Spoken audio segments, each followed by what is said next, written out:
Bismillahirrahmanirrahim. Assalamualaikum warahmatullahi wabarakatuh.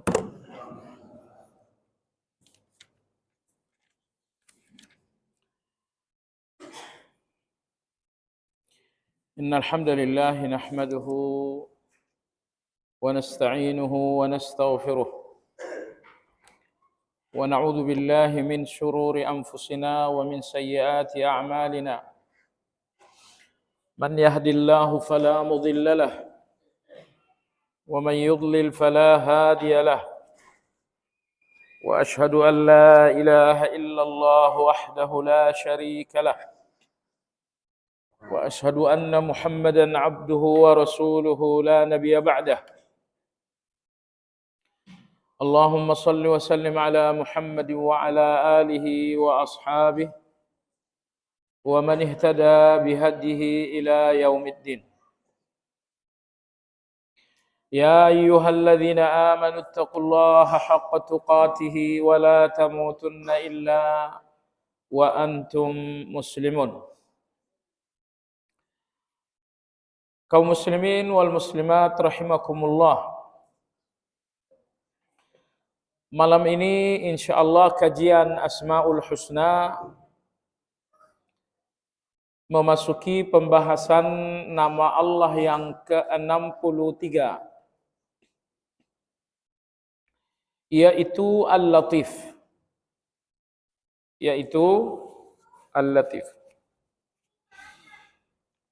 Dalam bahasa Indonesia, Al-Latif berarti Allah Maha Halus. Al-Latif berarti Allah Subhanahu wa taala Maha Halus. Maha halus dengan beberapa pengertian. Pengertian yang pertama, Maha halus ilmu Allah. Karena Allah mengetahui segala-galanya, sedetil-detilnya dan sehalus-halusnya. Apa kebutuhan Anda dalam sehari semalam? Anda hanya mengetahuinya secara global. Tetapi Allah mengetahui segala kebutuhan makhluk sehalus-halusnya kebutuhan Allah Ta'ala.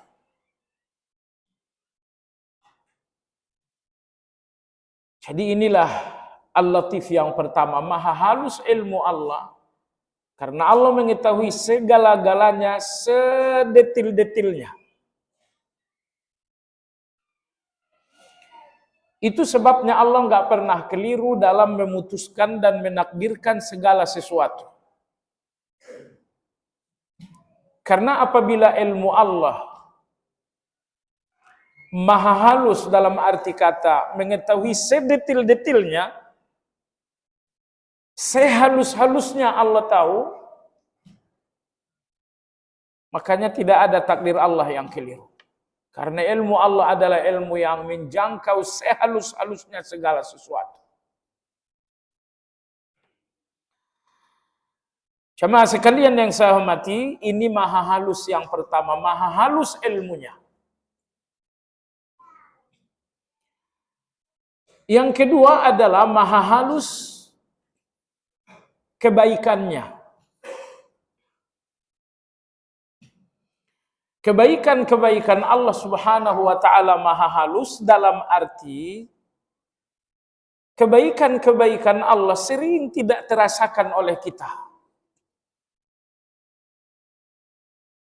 Saat ini darah Anda mengalir dengan baik, jantung Anda berdetak dengan baik. Tidak terjadi sedikit pun sumbatan. Ini kebaikan Allah dan Anda nggak merasakan itu. Inilah Al-Latif. Yang maha halus kebaikannya sehingga nyaris tidak terasakan oleh hamba-hambanya.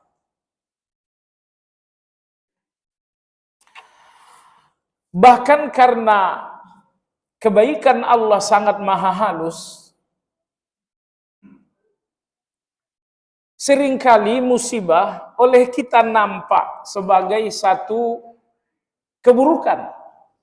Padahal di dalamnya ada kebaikan Allah yang sangat luar biasa.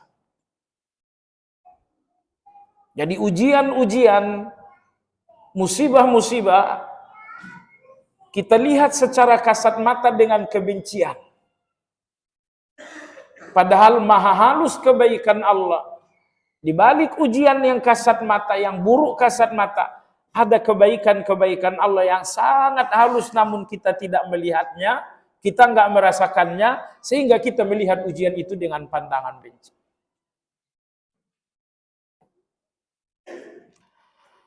Misalnya dalam surat An-Nisa ayat 19.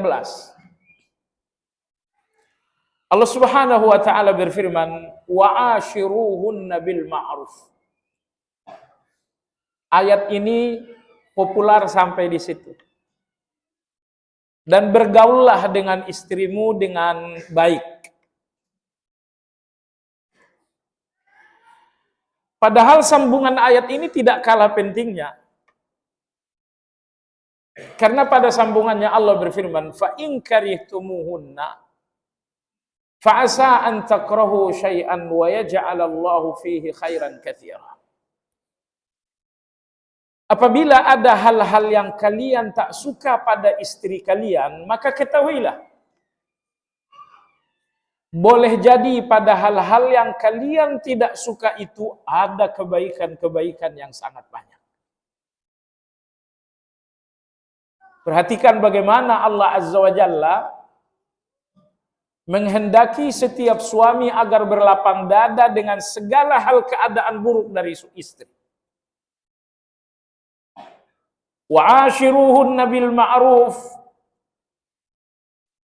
Bergaullah dengan istrimu dengan segala kebaikan.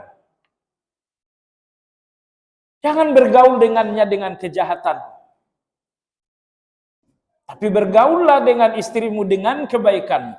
Di antara kebaikan seorang suami dalam bergaul dengan istri adalah sambungan ayat. Allah berfirman, apabila kalian menemukan hal buruk dari istri kalian, ketahuilah, boleh jadi di dalam keburukan yang membuat kalian benci, ada begitu banyak kebaikan yang membuat kalian bahagia.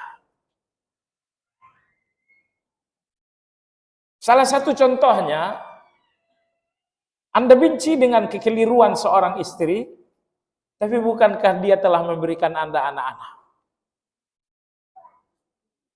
Dan bukankah dia telah menjaga anak-anak Anda? Allah Azza wa Jalla melalui ayat ini mengecam seorang suami yang memvonis keburukan berdasarkan keburukan.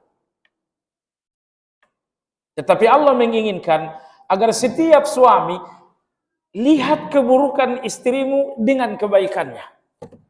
Dia punya kebaikan bukan?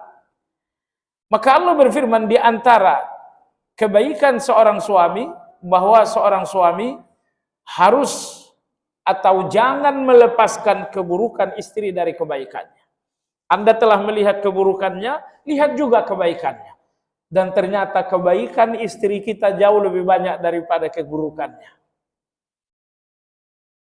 Hampir sama dengan ayat 19 ini, Nabi kita sallallahu alaihi wasallam bersabda, "La yafruqu mu'minun mu'minah in kariha minha khuluqan radiya minha ukhra."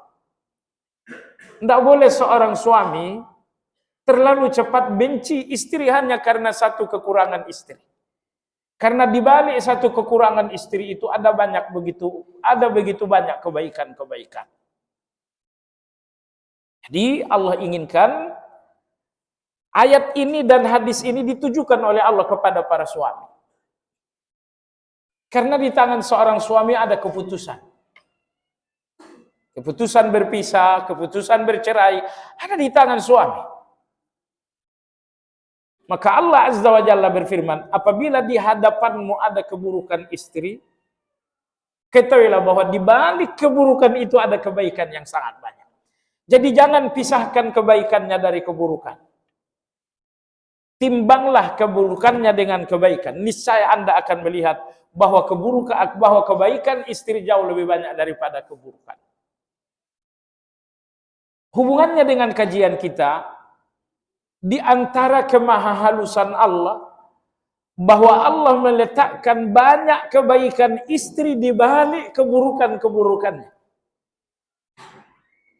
Bahwa Allah menyimpan banyak kebaikan-kebaikan istri di balik kesalahan-kesalahannya. Inilah maha halusnya Allah. Bahwa di balik kesalahan istri, Allah simpan banyak kebaikan-kebaikan. Kebaikan ini sangat halus sehingga kadang-kadang kita nggak melihat kebaikan ini. Baik, ini yang kedua. Al-Latif, Allah maha halus ilmunya. Karena dengan ilmunya Allah mengetahui segala-galanya dengan sehalus-halusnya. Yang kedua, Al-Latif, Allah maha halus kebaikannya. Karena kebaikan Allah ada pada diri Anda di setiap waktu tanpa Anda sadari.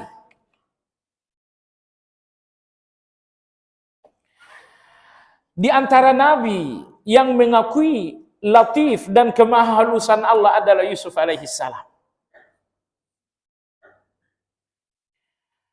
Ketika beliau berkata, "Waqad ahsana bi idh akhrajani minas sijni wa ja'akum minal badawi min ba'di an nazagha asyaitanu baini wa baina ikhwati. Inna rabbi latifun lima yasha." Yusuf alaihi salam berkata, alangkah baiknya Allah ketika Allah mengeluarkanku dari penjara. Beliau tidak mengatakan alangkah baiknya Allah ketika aku keluar dari sumur.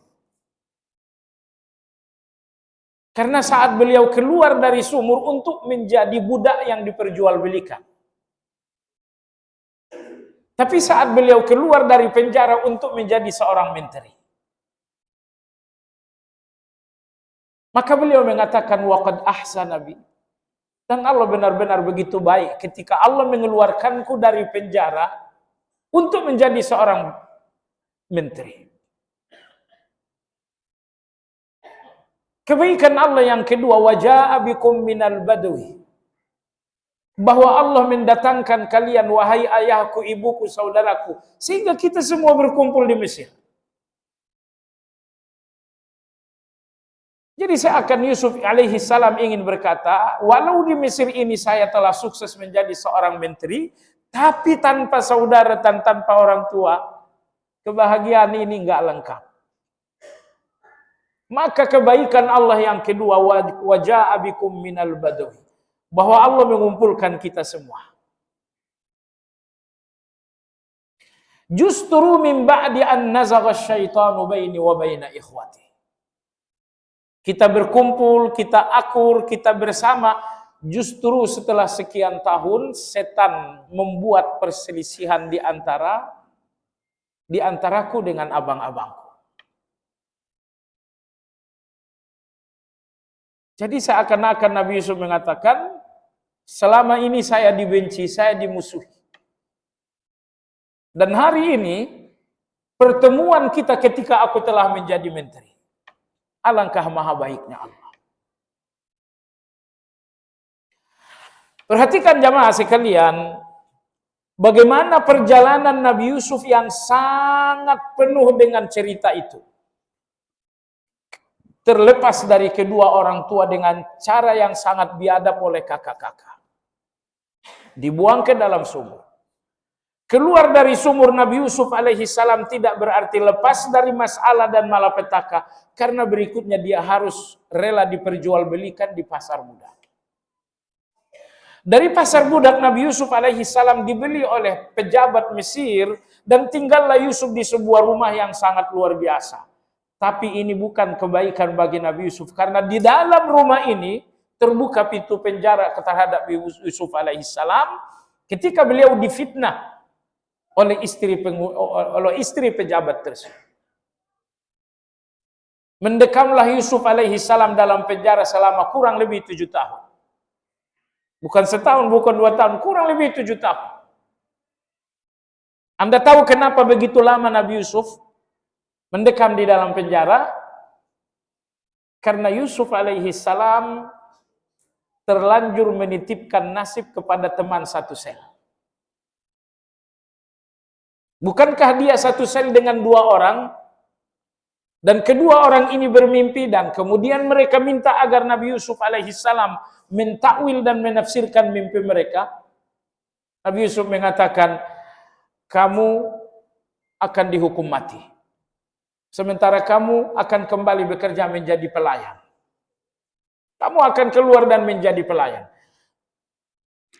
Ketika orang yang akan keluar untuk bekerja kembali menjadi pelayan, Yusuf alaihissalam mengatakan, wadhkurni inda rabbik. Nanti setelah kamu jadi pelayan, ingat-ingatlah aku di depan majikanmu, biar aku juga lepas. Jadi di sini Nabi Yusuf alaihissalam menitipkan nasibnya kepada kawan yang akan lepas dan bekerja dengan sang raja. Ingat-ingatlah aku di depan raja, biar aku juga lepas. Seandainya Nabi Yusuf alaihissalam tidak menitipkan nasibnya kepada manusia, tapi menyandarkan nasibnya kepada Allah Azza wa Jalla, penjara itu akan segera berakhir. Tapi Yusuf alaihissalam seorang manusia, keliru dan salah sebagai manusiawi beliau, maka di dalam kekeliruan itulah Yusuf alaihissalam menitipkan nasib kepada manusia. Padahal hanya Allah yang maha menguasai segala manfaat. Dan hanya Allah pula yang menguasai segala bahaya dan mudarat. Seandainya Yusuf alaihissalam titipkan nasib kepada Allah yang menguasai manfaat dan mudarat, niscaya penjara itu akan berakhir dalam waktu singkat. Baik. Jamaah sekalian, coba perhatikan perjalanan meninggalkan orang tua, perjalanan yang sangat sadis. Diperjualbelikan di pasar budak, itu pun sesuatu yang tidak manusiawi. Kemudian masuk ke dalam penjara, itu pun sangat menderita. Tapi siapa yang menduga bahwa di balik penderitaan ini adalah perjalanan menuju kursi istana. Untuk menjadi seorang menteri. Seakan-akan Allah ingin mengatakan, wahai Yusuf, kau akan menjadi menteri, kau akan berkuasa. Tidak boleh penguasa kecuali dari seseorang yang telah menjalani banyak penderitaan. Penguasa yang lahir di dalam kekuasaan nggak mengerti penderitaan rakyat. Paham maksud saya? Calon penguasa sejak lahir, tumbuh kembang, dewasa dan menikah punya anak, semuanya dalam kekuasaan, artinya dia nggak pernah menjadi rakyat. Kalaupun pernah menjadi rakyat hanya sebentar. Orang seperti ini nggak paham dengan rakyat. Bagaimana seorang penguasa yang nggak pernah jadi rakyat akan paham dengan rakyat? Maka Allah Azza wa Jalla nggak mau Nabi Yusuf menjadi penguasa yang nggak mengerti rakyat. Maka dia hidup dari satu penderitaan kedua, ketiga, keempat, sampai akhirnya jadi penguasa. Disitulah Nabi Yusuf menjadi penguasa dan sangat memahami keadaan rakyat, penderitaan rakyat. Karena dia bukan seorang penguasa yang datang dari kekuasaan, tapi dia adalah seorang penguasa yang datang dari rakyat. Bahkan yang datang dari perjuangan panjang. Nah, pada hari Nabi Yusuf alaihissalam menjadi menteri, berakhirlah perjuangan panjang, bersatulah Yusuf dengan seluruh keluarga. Saat itu dia menyebutkan nama Allah Al-Latif. Inna Rabbi latifun lima yasha. Sesungguhnya Rabbku Allah Azza wa Jalla, alangkah maha halusnya kehendak Allah. Maha halus Allah dalam kehendak-kehendaknya. Kehendak Allah bahwa aku menjadi penguasa. Tapi alangkah halusnya kehendak Allah ini ketika Allah memperjalankanku dari satu penderitaan menuju penderitaan kedua, menuju penderitaan ketiga. Tapi ternyata penderitaan sambung menyambung ini, perjalananku menuju satu kehendak Allah bahwa aku akan menjadi satu penguasa. Jadi alangkah halusnya Allah dalam kehendaknya. Dulu dari kecil saya nggak tahu kehendak Allah bahwa aku menjadi raja. Tapi setelah hari ini aku lihat perjuangan panjang, penderitaan sambung menyambung, ternyata ini adalah bagian dari rencana Allah yang aku tidak pahami untuk aku menjadi seorang raja. Inna rabbi latiful lima yasha. Sesungguhnya Allah maha halus dengan segala kehendaknya. Sehingga banyak kehendak Allah yang kita nggak pahami. Bahkan banyak kehendak Allah yang kita pahami dengan suuzzon. Waliyahillah. Ini pengertian Al-Latif yang kedua. Maha halus ilmu Allah. Yang kedua maha halus segala kebaikan Allah.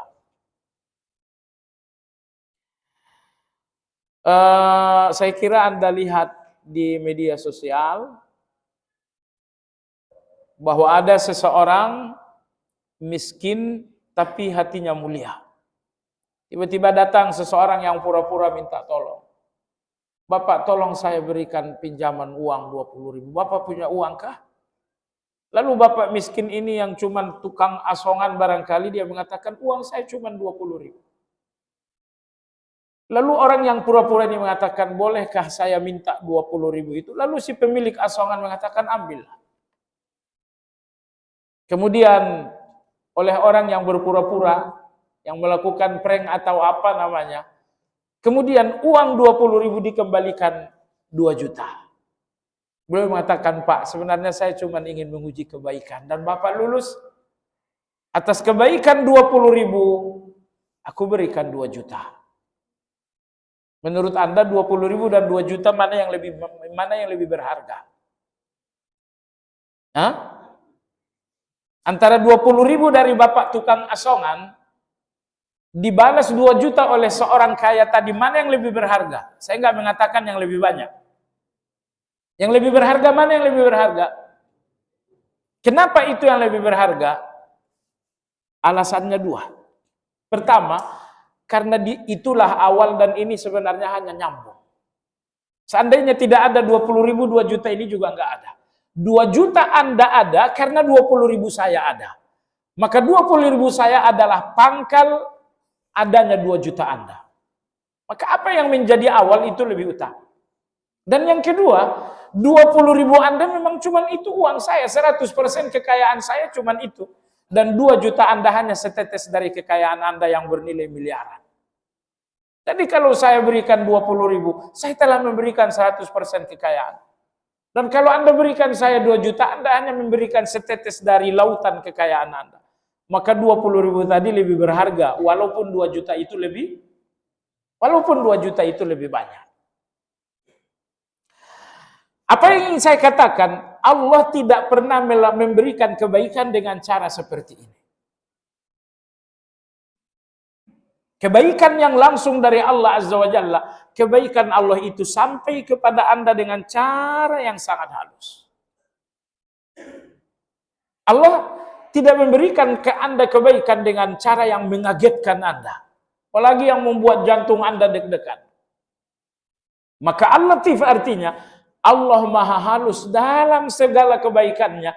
Karena kebaikan Anda sampai kepada Anda dengan cara yang Anda nggak sadari. Allah nggak pernah berikan Anda kebaikan dengan cara yang membuat Anda kaget. Baik. Pengertian Al-Latif yang ketiga, Allah Subhanahu wa taala maha halus. Karena Allah maha halus, sehingga Allah tidak diketahui hakikat zat dan sifatnya. Allah maha mendengar, ya. Hakikat pendengaran Allah seperti apa? Oh, kita nggak tahu hakikatnya. Karena Allah itu maha halus. Allah maha melihat, iya. Bagaimana Allah melihat? Soal bagaimana Allah melihat ini soal hakikat. Dan Allah maha halus. Karena Allah maha halus, maka tidak ada ilmu manusia yang bisa menjangkau hakikat dari Allah Azza wa Jalla. Hakikat sifat-sifatnya kita nggak tahu. Hakikat dari zatnya kita nggak tahu. Karena zat Allah dan sifat Allah maha halus, dan ilmu kita nggak bisa menjangkau yang halus itu. Jangankan Allah Subhanahu wa taala yang maha halus, Mata kita dengan segala lapisan-lapisan korneanya kita nggak tahu. Padahal mata kita ini tidak halus. Jangankan Allah yang maha halus, jari-jari kita ini pun nggak tahu di dalam berapa urat bla bla bla. Padahal jari-jari ini tidak halus. Baik.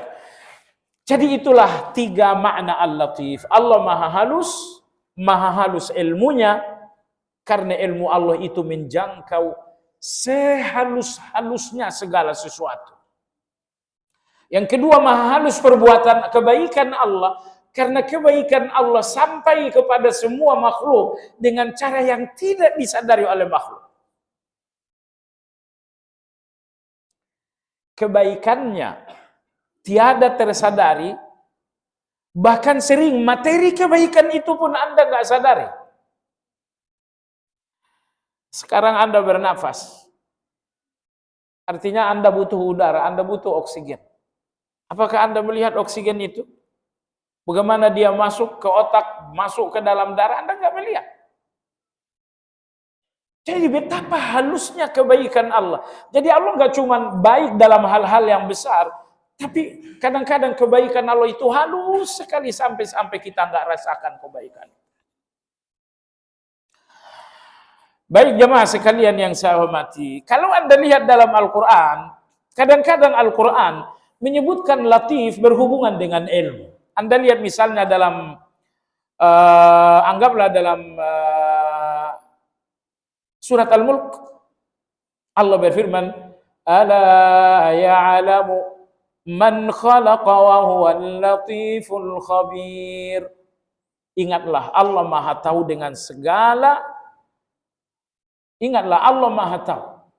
Yang Maha menciptakan Maha tahu. Wa huwal latiful khabir, dan Allah Maha halus lagi Maha mengetahui.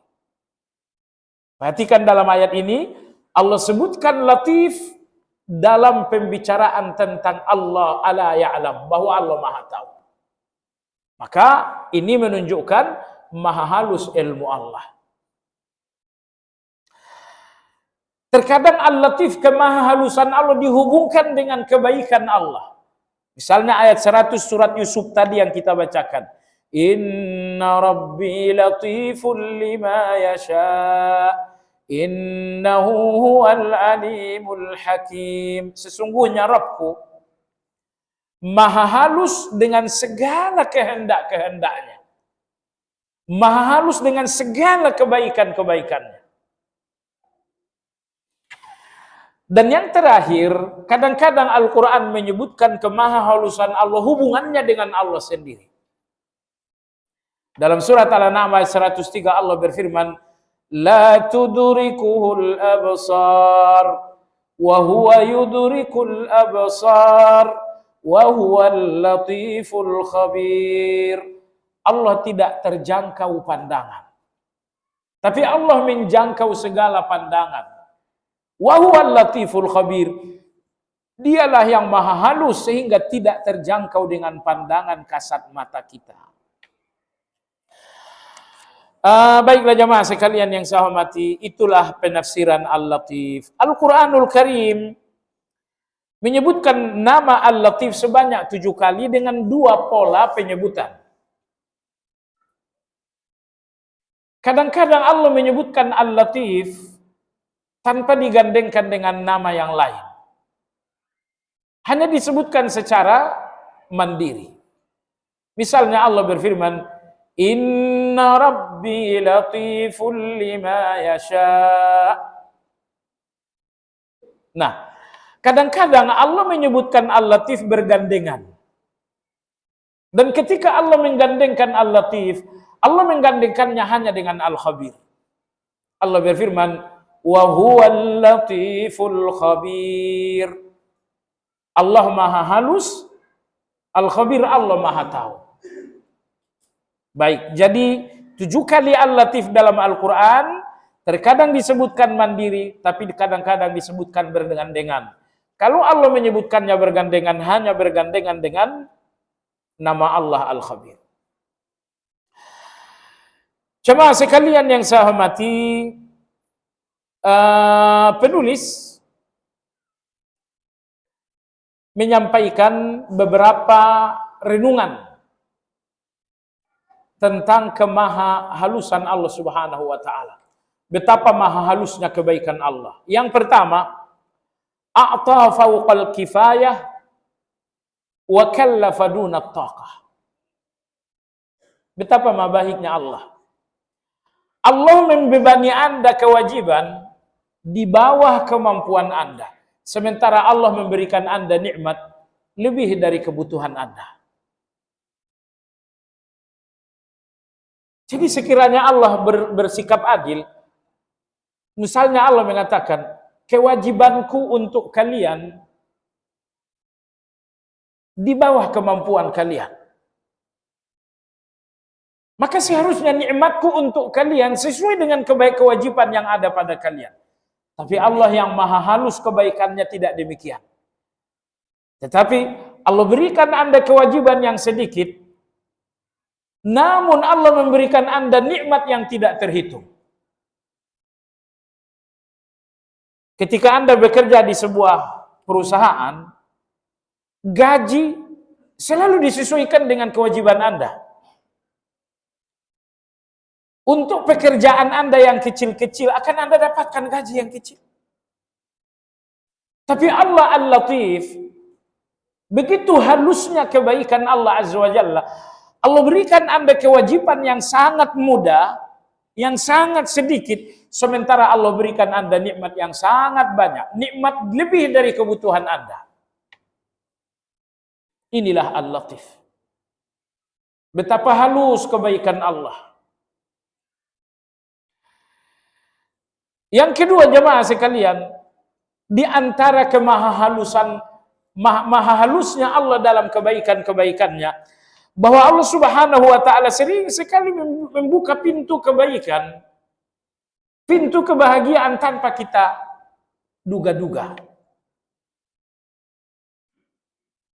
Kita sedang gelisah dengan satu kesulitan. Bahkan kita berpikir akan hancur dalam kesulitan tersebut. Tiba-tiba datang pertolongan Allah Subhanahu wa taala. Kita nggak tahu bagaimana pertolongan ini datang. Pertolongan ini datang bukan karena kita baik, tapi tiba-tiba datang saja. Saya kira jemaah sekalian yang saya hormati, kita semua punya cerita yang sangat panjang. Begitu sering Allah memberikan kebahagiaan yang nggak terduga oleh kita. Kadang-kadang kawan kita, orang tua kita, anak kita mengalami sakit. Dan kita berpikir ini akan penyakit yang sangat berbahaya. Tapi ternyata Masya Allah, Allah berikan kesembuhan. Baik. Jadi di antara bukti Allah Al-Latif, betapa halusnya kebaikan-kebaikan Allah Azza wa Jalla, bahwa seringkali Allah membukakan pintu kebaikan, pintu pertolongan, pintu kebahagiaan yang kita nggak duga-duga sama sekali.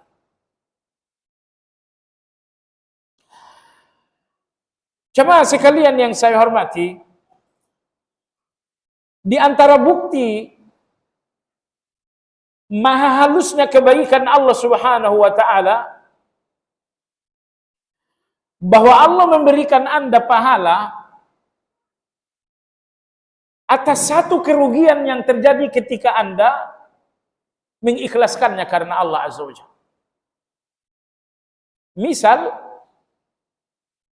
keluar dari masjid sendal Anda hilang.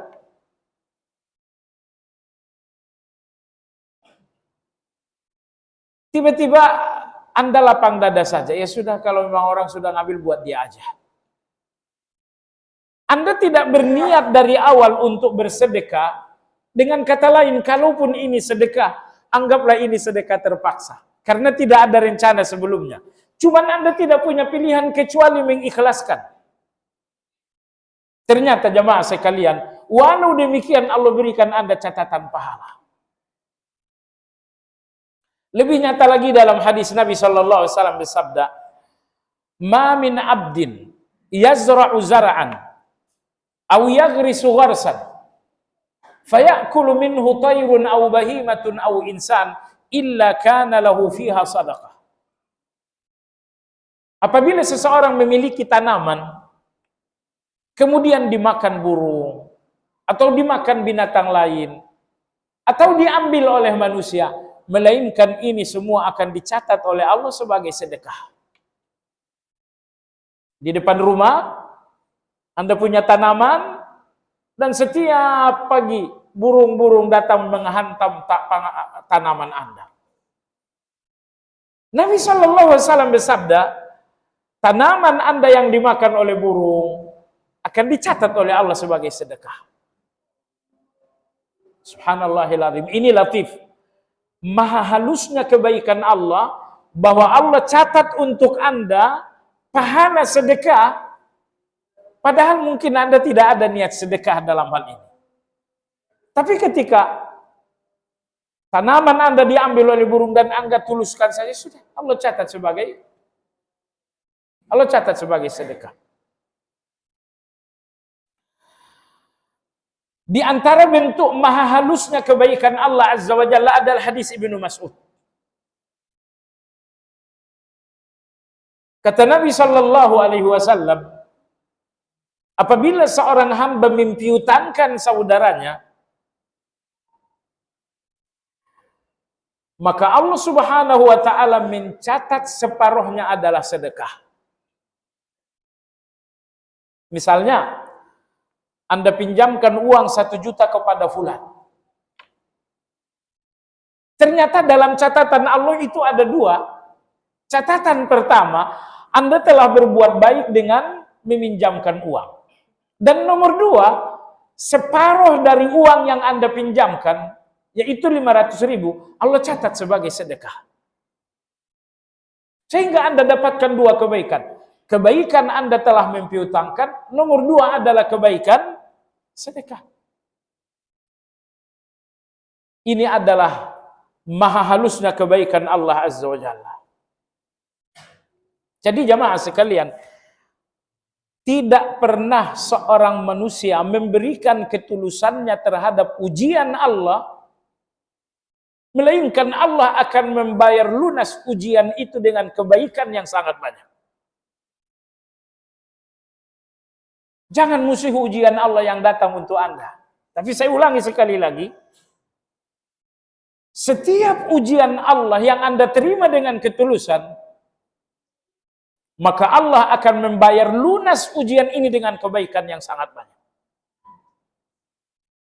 Berikan sabar Anda kepada ujian, berikan lapang dada Anda kepada ujian, lapang dada di mana Anda tetap husnuzan kepada Allah meski dengan ujian.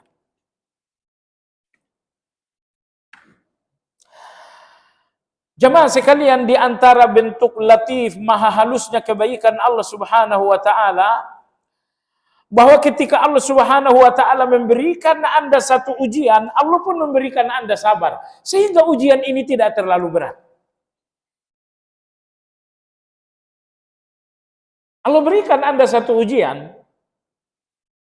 tapi saat yang sama Allah pun memberikan Anda kesabaran, sehingga ujian ini nggak terasa berat. Karena Allah telah memberikan Anda kesabaran. Betapa maha halus kebaikan Allah Azza wa Jalla.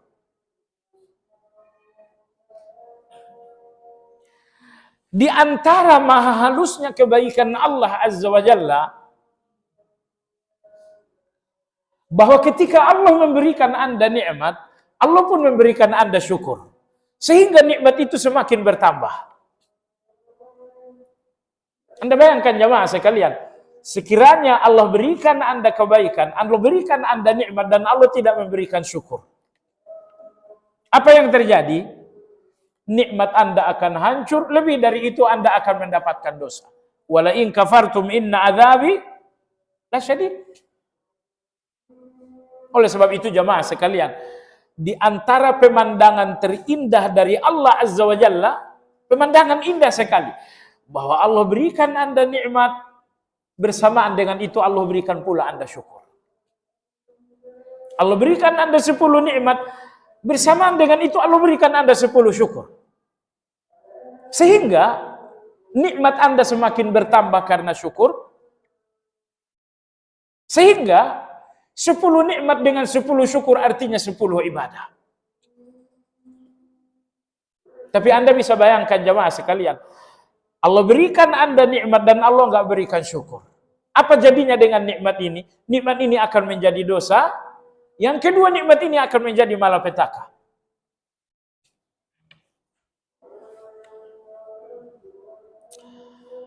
Coba sekalian, di antara maha halusnya kebaikan Allah Azza wa Jalla, bahwa Allah jatuhkan hambanya ke dalam dosa. Allah jatuhkan hambanya ke dalam dosa, agar apa?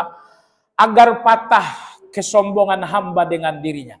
Kadang-kadang kita sombong dengan kebaikan kita. Saya orang saleh, saya orang bertakwa. Inilah salat saya sesuai dengan sunnah. Inilah puasa saya sesuai dengan sunnah.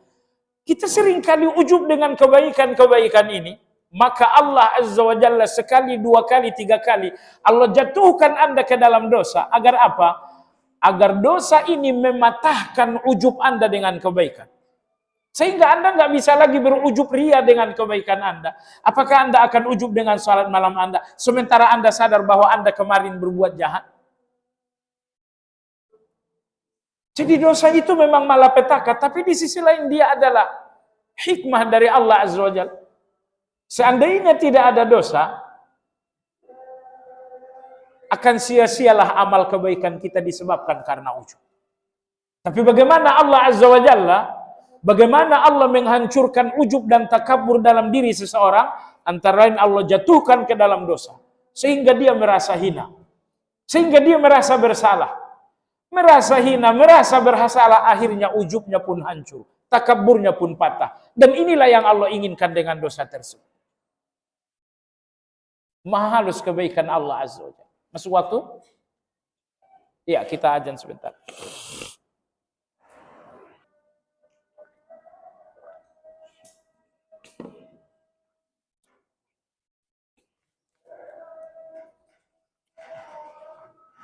Cuma sekalian, di antara penampakan kemahalusan kebaikan Allah Azza wa Jalla, bahwa rezeki dan pemberian Allah tidak hanya untuk orang-orang yang beriman. Tapi Anda lihat orang-orang kafir tetap mendapatkan rezeki dari Allah Azza wa Jalla. Bahkan sebagian orang kafir rezekinya lebih banyak daripada rezeki orang-orang yang beriman. Allah berfirman dalam Al-Quran, Allahu latifum bi'ibadihi yarzuqu man yasha'u wa huwal qawiyul aziz. Allah maha halus kebaikannya kepada hamba-hambanya. Maka Allah memberikan rezeki kepada siapapun yang Allah kehendaki. Rezeki ini sampai kepada orang yang beriman, sampai pula kepada orang yang kafir, sampai pula kepada binatang-binatang, bahkan sampai pula pada tumbuh-tumbuhan. Latifum bi'ibadihi. Maha halus kebaikan Allah kepada semua ciptaannya, sehingga rezeki itu sampai kepada semuanya. Di antara bentuk dan penampakan kemahahalusan kebaikan Allah Azza wa Jalla, luqmatat ta'am. Lihatlah segenggam makanan yang akan masuk ke dalam mulut Anda. Segenggam makanan yang akan masuk mulut, ada nasi, ada sayur, ada lauk, ada pauk, ada lalapan, ada kerupuk. Pertanyaan jamaah sekalian, pandangilah makanan yang ada di piring Anda. Saya ulangi, ada nasi, sayur, lauk, kerupuk, lalapan. Pertanyaan adalah, berapa puluh, berapa ratus manusia yang bekerja untuk sepiring nasi tersebut? Nasi ini, itu tidak datang dari satu petani. Itu mungkin beberapa petani. Dari petani kemudian dihaluskan oleh tukang giling. Dari tukang giling dikirim, butuh lagi supir truk. Jadi makanan di piring Anda, entah berapa ratus manusia yang peras keringat hanya untuk satu piring makanan Anda. Anda nggak tahu mereka siapa. Kebaikan Allah maha halus sehingga Anda nggak tahu, nggak sadar. Ini peci yang kita pakai, ini baju yang kita pakai jamaah sekalian. Anda tahu siapa petani-petani kapas yang menanam kapas untuk pakaian-pakaian ini? Jadi Allah kebaikannya maha halus sehingga jamaah sekalian, sejumlah orang yang tidak kita tahu hitungannya, mereka bekerja semua hanya untuk nikmat sampai kepada Anda. Hanya untuk nikmat sampai kepada Anda. Untuk peci ini berapa orang yang bekerja? Untuk baju ini berapa orang yang peras keringat? Mereka peras keringat, kita nggak tahu siapa mereka. Yang kita tahu bahwa ada baju, kemudian kita pakai. Jadi maha halus kebaikan Allah, karena nggak tahu bagaimana kebaikan itu luar biasa. Kita tahunya cuma pakai baju saja. Baik. Pembahasan berikutnya jamaah sekalian, apa ibadah-ibadah kita yang terkandung di dalam nama Allah Al-Latif? Insya Allah itulah yang akan kita bicarakan pada pertemuan yang akan datang insya Allah ta'ala. Barangkali ada pertanyaan, dipersilakan.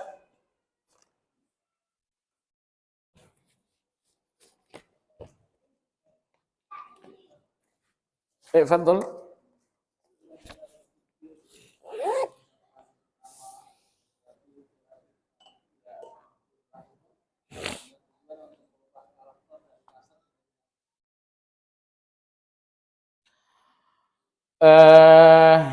Bolehkah berzikir ya Latif dengan tujuan agar karakter kasar kita menjadi halus?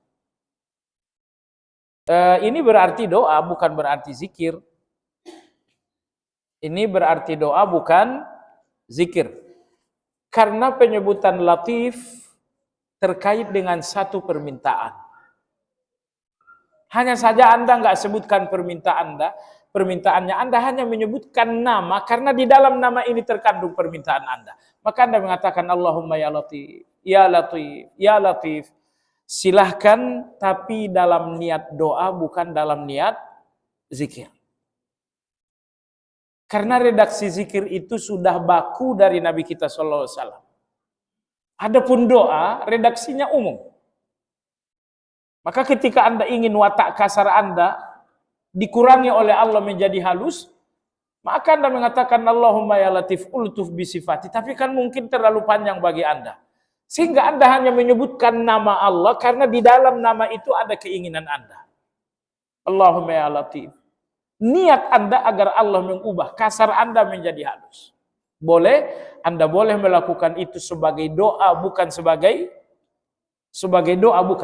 zikir. Adapun zikir tidak dibenarkan karena redaksi zikir itu sudah baku dari Nabi, tidak boleh ditambah-tambah. Tetapi doa, bahasa Indonesia pun Anda boleh berdoa. Misalnya Anda lihat lewat kendaraan orang bagus sekali dan saya ingin kendaraan seperti ini, lalu Anda menyebutkan nama Allah. Inna Rabbi Ghaniyun Karim. Allah Maha Kaya dan Allah Maha Pemberi. Anda memang tidak berdoa dengan, Anda tidak menyebutkan keinginan Anda, tapi Anda sebutkan dua nama Allah, karena di dalam dua nama Allah itu keinginan Anda terdapat. Lewat mobil kawan, bagus sekali. Inna Rabbi Ghaniyun Karim. Tuhanku, Allahku, Maha Kaya. Karim dan Allah Maha Pemberi. Apakah itu boleh? Anda boleh mengucapkannya sebagai doa, tapi bukan sebagai zikir. Iya, pertanyaan lain? Iya, betul.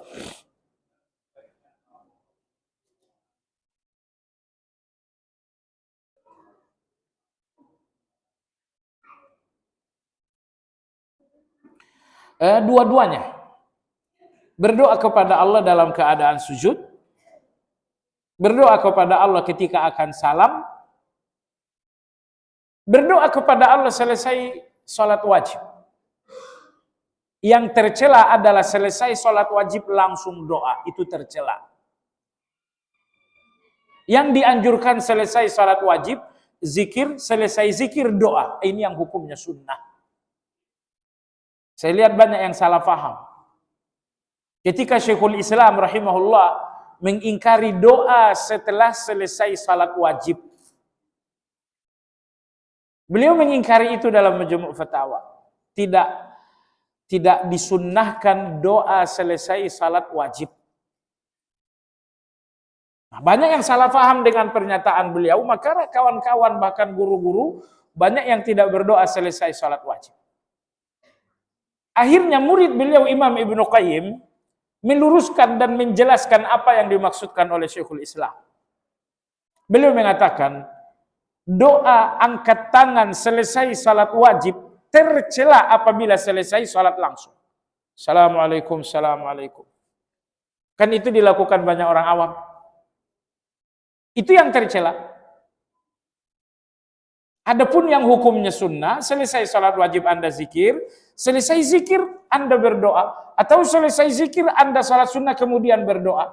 Karena dalam hadis Salman, Rasulullah SAW memerintahkan kita berdoa selesai salat wajib. Beliau bertanya, ya Rasulullah, ayyud du'ai asma'? Ya Rasulullah, kapankah doa paling didengar oleh Allah? Kata Nabi SAW, jawful lail wa dubura as-salawat al-maktubah. Doa paling didengar Allah tengah malam. Yang kedua, di belakang salat-salat wajib. Nah, di belakang salat-salat wajib ini dua penafsiran. Pertama, di belakang salat wajib secara langsung, assalamualaikum, assalamualaikum, baru doa, ini keliru.